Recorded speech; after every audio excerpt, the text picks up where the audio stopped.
friends, look around you. We live in a world that promises freedom, equality, and opportunity for all. Yet for many, that promise rings hollow.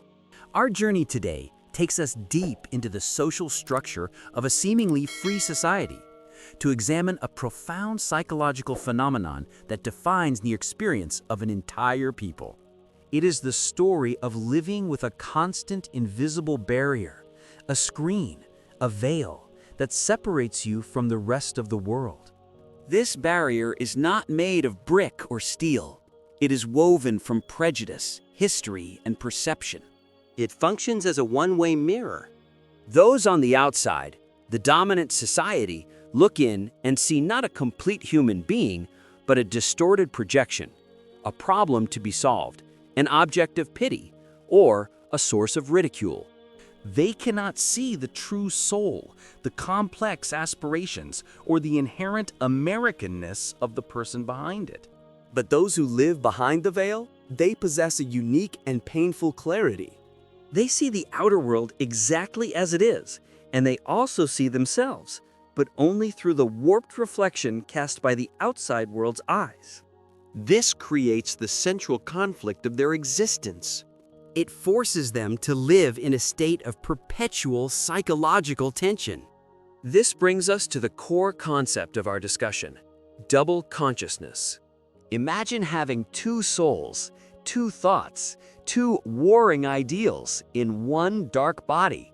This is the peculiar sensation of being forced to view your own identity not just through your own heart, but through the lens of a world that looks on with either amused contempt or active disdain. You are a divided being. Soul 1 says, I am a man. I am an American. The traditions, the culture, the destiny of this nation are mine. I demand the same respect, the same access to life and liberty as anyone else.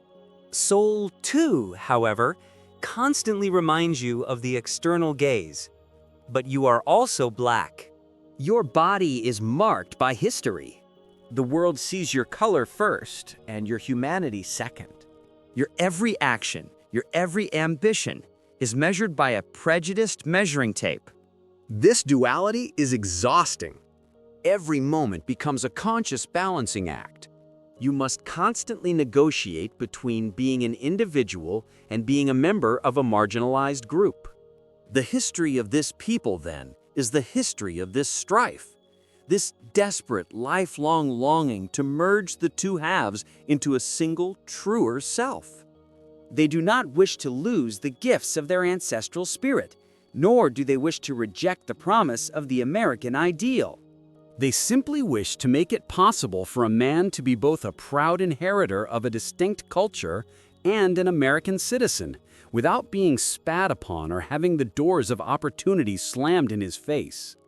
This conflict is the very engine of social and psychological stress for an entire group. It highlights that the struggle for freedom is not just legal, it is fundamentally a psychic struggle for self-possession and true unified self-consciousness. In the wake of forced servitude, this community faced a critical crossroad regarding their future. Two distinct philosophies emerged for achieving progress. One school of thought advocated for a policy of temporary submission. Their leaders suggested, for the sake of peace and economic stability, let us focus only on industrial education, the acquisition of wealth, and conciliation with the dominant white South. Let us temporarily yield the right to vote and the insistence on civil rights. The belief was that economic power would eventually force social and political acceptance. But our sociologist argued forcefully against this compromise. He observed that this very policy was having disastrous results. By focusing narrowly on material gain and neglecting civic demands, three fundamental things were being lost. Number 1, political power, leading to mass disenfranchisement across the South. Number 2, civil status, leading to the codification of inferiority through segregation laws. Number 3, higher education, leading to the slow death of institutions dedicated to training thinkers, leaders, and cultural missionaries. He insisted that true progress demands all three simultaneously. A society cannot uplift itself solely through manual labor. It needs its talented tenth, those who are given the highest level of intellectual and cultural training to serve as guides and advocates for the masses. Without the thinkers, the writers, and the leaders, a people become trapped in a cycle of poverty and ignorance, forever dependent on the will of the dominant group. The soul must be nourished with culture and intellect, just as the body is nourished with work.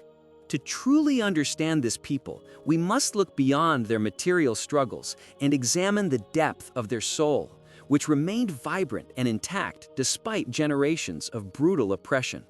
The deepest revelation of their spirit lies in their music. These melodies, known as the sorrow songs, are not mere folk tunes. They are the collected spiritual record of the people.